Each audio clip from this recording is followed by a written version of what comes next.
Hi, I am Kedger on Wheels, and today we're going to talk about essential tools for your motorcycle garage.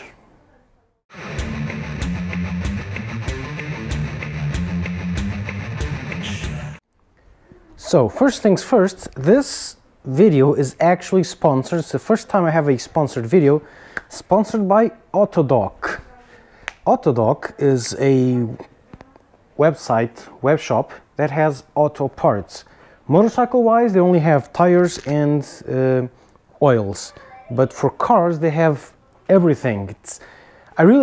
My own personal opinion, not the sponsored part, is that they have a really cool website and they have a whole gigantic host of parts. And when I mean parts, I mean actual parts, like camshafts. Like you need an oil pump, they have it. You need a water pump, they have it. You need an oil tube for a 1980 and 1998 Nissan Sentra, they have that. It's awesome. I actually quite like their website. It's very well designed, constructed, easy to find things, and it's worth a checkout. Okay, it's actually worth a checkout. This is my own personal opinion, not just the sponsoring part, but sponsored by Autodoc is this video. Topic is mine, but well, let's join both together. So onwards. Essential tools for your motorcycle garage. You can see I have a table here which is slightly tilted so you guys can see it easier. And let's start by the absolute essentials. This is the thing everyone needs to have. It's a tire pressure gauge. This is I believe this is the most essential one. This is where you start. Tire pressure is very important, and this way you can out. I have a solution for that. It's the last tool, and I'll show you. He knows I'm actually filming.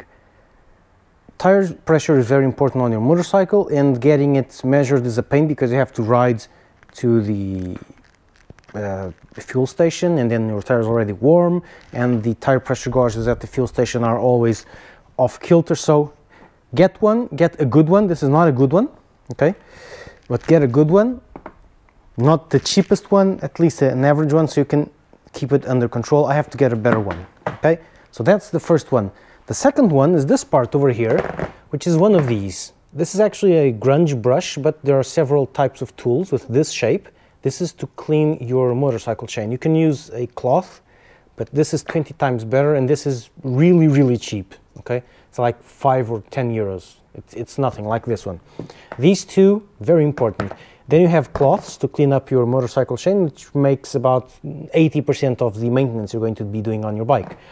You have something to clean off the oil, and this is my own top tip, since women go through clothes faster than we go through oil for the chains, I have repurposed some kind of top from the wife that she didn't want anymore as an oil rag to clean up the chain. They will complain, but you say you're going to junk that, so I'm going to use it. So, oil rags, just repurpose some, grunge brush, and this. This is the essentials. Very useful. Battery charger / battery tender. You're going to run out of battery one day. It's just going to happen. So having one of these can be a lifesaver, okay? You can charge the battery up, disconnect it, charge the battery for a bit, and then turn on the bike and ride a bit to recharge it. Very, very good, okay? Very important. This one, a small compressor, very nice. Join with this, so you can keep your tire pressures correct. This one is junk. It's very slow. It's a very minimal one, only has a 12 volt, but it works. This gauge is a toy. The gauge itself works, but the scale means nothing. For example, 20 psi now, 2.5 kilograms per cubic centimeter is like 120 here. It's completely off the scale. So I just use this, pressurize the tire a bit, measure it again, put some air in, measure it again. It's a pain. Get a good one. I went cheap, bad idea. This essential, nearly essential. When you don't have it and you need it, you're going to suffer. Very useful. Okay, now onwards to the more esoteric things that you don't really need, but it's really, really useful. Let's start for a set of these hex keys. Okay, I bought this, and this is awesome, even though they're a bit rusty because they live outside. I don't have a proper garage, as you can see. It's just a normal shed covered thing, so it's very moist. It's also your usual 3-kid garage with bicycles and toys, and this is about as unmessy as I can make it, and I still have to clean up that part, but it's a normal garage. This is very useful because with this kit you can basically disassemble great part of the bike, because most of the screws on bikes are X keys for the fairings on most bikes, like these are. Even maybe this one has a few of these. Now this is a bit older, so it's Phillips screws.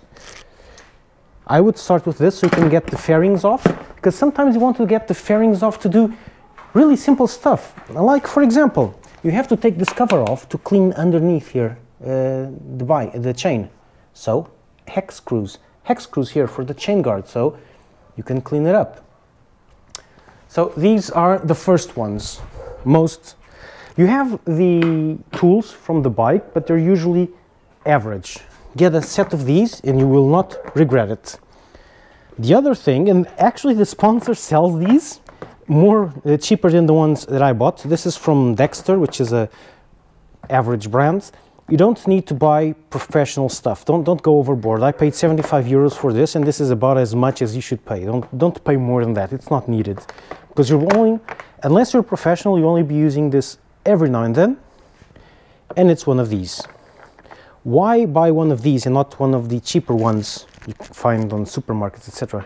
Because if you buy the cheaper ones, they're going to ruin your screws. They're just too soft. They ruin your bike. So buy a decent one, so when you're trying to tighten up or loosen things, you don't ruin the nuts, okay? So get a decent one. It doesn't need to be professional. This is important. Don't buy a 200 euro one for your bike. That's for professionals that use this every single day, constantly. You're going to use this every now and then, so it doesn't need to be that expensive. And you're going to be using, of all of this, like the 8, 9, 10, 11 and 12 mil. Actually, you're going to be using these 8, 10 and 12, but you get the point, okay? This is very complete. It's very useful, okay? And it is actually pretty great, especially with these. For example, you can get these stretchers here, these extensions, to get these up somewhere hard to reach. This was a buy. I delayed too long, and when I did get it, I went, wow, this is really nice. This is really important. It's something you really should have. Most of them also come with these heads, these screw heads, so you can use it as a screwdriver here, but I actually have dedicated screwdrivers for that, and I don't use these, but if need be, you only need one little toolkit. It's very easy to carry and keep. Actually, I can carry it here on the top case. It actually fits in there, and I've taken this to a friend's house to fix up his bike, so also very useful. This is the most expensive part. 75 euros is money. But if you're going to do some heavier work, for example, I disassembled the exhaust, you're going to need that. I tried to disassemble the exhaust with my old tools, which were cheap-ass tools. Didn't work. Ruined the nuts, ruined the tools. Never mind that. As a redundancy, I bought these. It's the exact same thing, okay? If you're not mechanically inclined, like I am, this and this is the exact same thing, okay? It's for the same purpose, but it's nice to have some redundancy. These are box ones, so these fit over and go around. Sometimes you don't have enough space for it, and so I use these. A prime example of this are these two screws on the ram mount. The box ones, sometimes they can fit over, but because of the ball joint here, it just doesn't quite fit. It scrapes the ball joint. It's not very useful. So for the first few turns, I use this one just to loosen it up and loosen it up, and then if I manage, I can fit the box one here and just unscrew it a bit faster. But sometimes when it doesn't fit, it's nice to have the old classical ones. This other part is for the exact same purpose, and it also works like this. This is actually 10 millimeter, and I grabbed the 11 one, but hey, what the heck. It happens. So, these are the tools you should have. This one's for redundancy, but it's very nice. A set of good ones. Don't buy uber professional ones, not needed. Just buy average ones that will not screw up your screws. Okay? Toolbox. Not essential, but very useful. Oh, of course, these. Very important from when the screws fall somewhere where you can't reach. Or something even thinner, so you can dip down and just grab something and pull it out. Needle nose pliers and pliers, etc. But to buy, essential, essential, very useful, nearly essential, very useful, useful, useful for redundancy. That's it.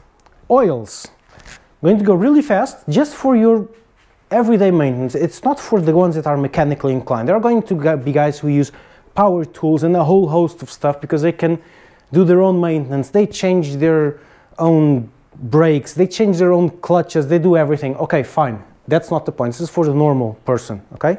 The guy who doesn't know how to fix this. I have no idea how to fix any of this. But if I need to remove the exhaust to take out the DB killer, I know how to do it. If I want to remove this, I have tools to remove this and not damage the bike. That's the point. Oils. For your everyday maintenance. Sorry, this is in Portuguese. Silicone lubricant.